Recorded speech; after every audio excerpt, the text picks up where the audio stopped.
नेपाल में नौजवानों ने बगावत कर दी है।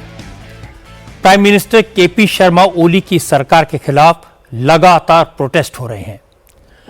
काठमांडू में आज दिन में हजारों नौजवान सड़कों पर उतर आए, नेपाल की संसद में घुसने की कोशिश की, वहां आग लगा दी, प्रधानमंत्री के घर को घेर लिया।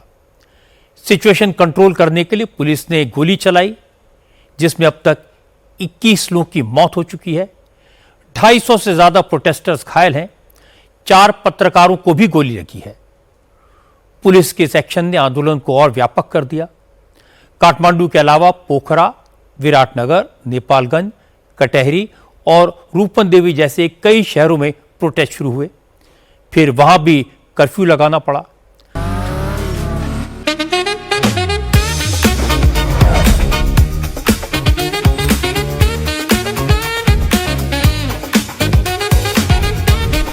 Pure technology that is built for your every sense.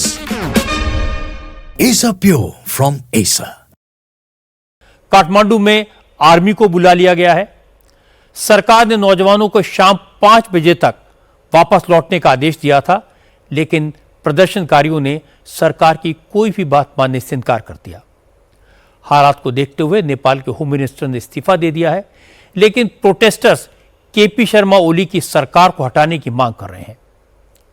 Prime minister ओली ने कैबिनेट की मीटिंग की, नेशनल सिक्योरिटी काउंसिल की मीटिंग की, लेकिन अभी तक कोई ठोस रास्ता नहीं निकल पाया है।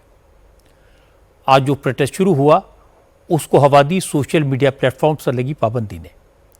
सरकार ने WhatsApp, Facebook, Instagram, Twitter, YouTube, LinkedIn और स्नैपचैट समेत कुल 26 सोशल मीडिया प्लेटफॉर्म पर पाबंदी लगा दी, उन्हें बैन कर दिया। सिर्फ चाइनीज ऐप टिकटॉक को छोड़ दिया। अब सवाल यह कि अगर सरकार सोशल मीडिया प्लेटफॉर्म को रिस्टोर कर देती है तो क्या यह आंदोलन खत्म हो जाएगा, या फिर इस प्रोटेस्ट के तार कहीं और जुड़े हैं?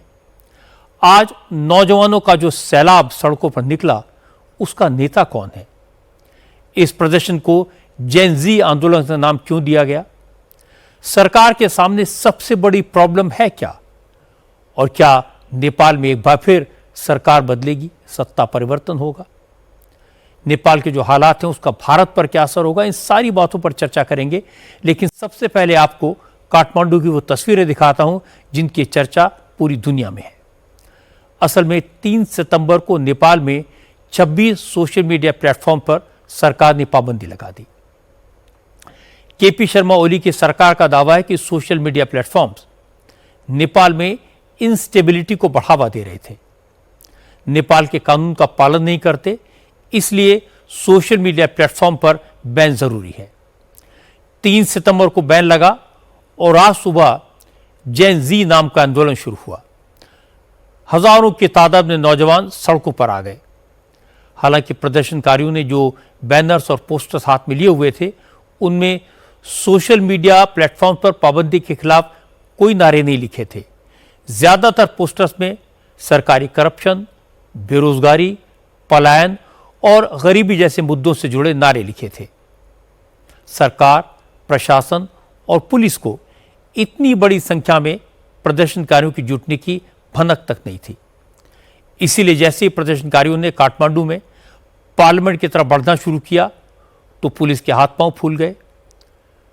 फोर्स डिप्लॉय की गई, एंटी राइट्स गियर में सैकड़ों जवान तैनात किए गए, बैरिकेड्स लगाए गए, लेकिन प्रदर्शनकारियों की तादाद इतनी ज्यादा थी कि पुलिस के सारे इंतजाम नाकाफी साबित हुए।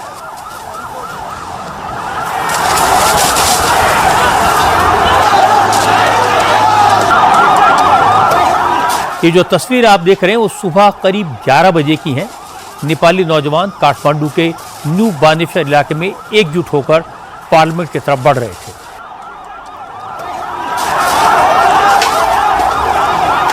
कुछ ही देर के बाद जब नौजवानों का सैलाब संसद के सामने पहुंचा तो हालात बिगड़ने शुरू हुए।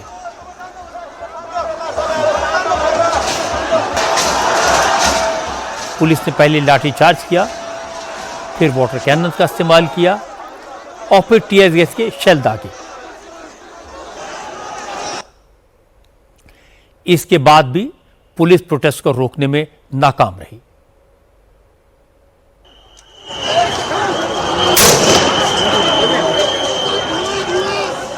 प्रोटेस्टर्स ने कुछ ही देर में बैरिकेड तोड़ दिए, पत्थरबाजी शुरू हो गई। कुछ प्रदर्शनकारी गेट तोड़कर पार्लियामेंट की बिल्डिंग में घुस गए और आग लगा दी।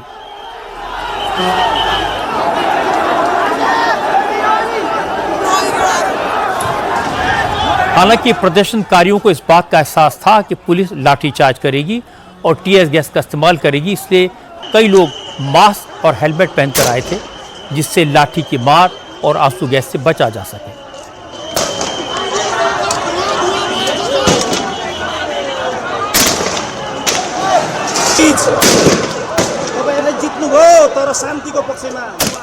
युवा और छात्रों की संख्या ज्यादा थी, इसलिए कई बार वो पुलिस पर भारी पड़ते नजर आए।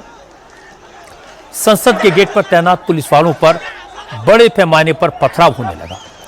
पुलिस वाले प्रोटेक्शन गियर और स्टोन शील्ड से खुद को बचाते दिखे। पथराव इतना तगड़ा था कि पुलिस के जवानों को पीछे हटना पड़ा।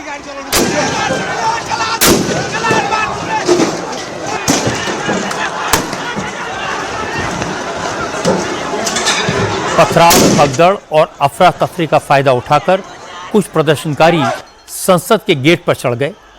प्रदर्शनकारियों में कई स्टूडेंट्स भी थे जो स्कूल की ड्रेस में आए थे। क्योंकि सरकार को अंदाजा नहीं था कि आंदोलन इतना बड़ा हो जाएगा, इसलिए स्कूलों में छुट्टी का ऐलान नहीं किया गया था। तस्वीरों में दिखाई दे रहा था जो बच्चे स्कूलों से निकले वो भी आंदोलन में शामिल हो गए।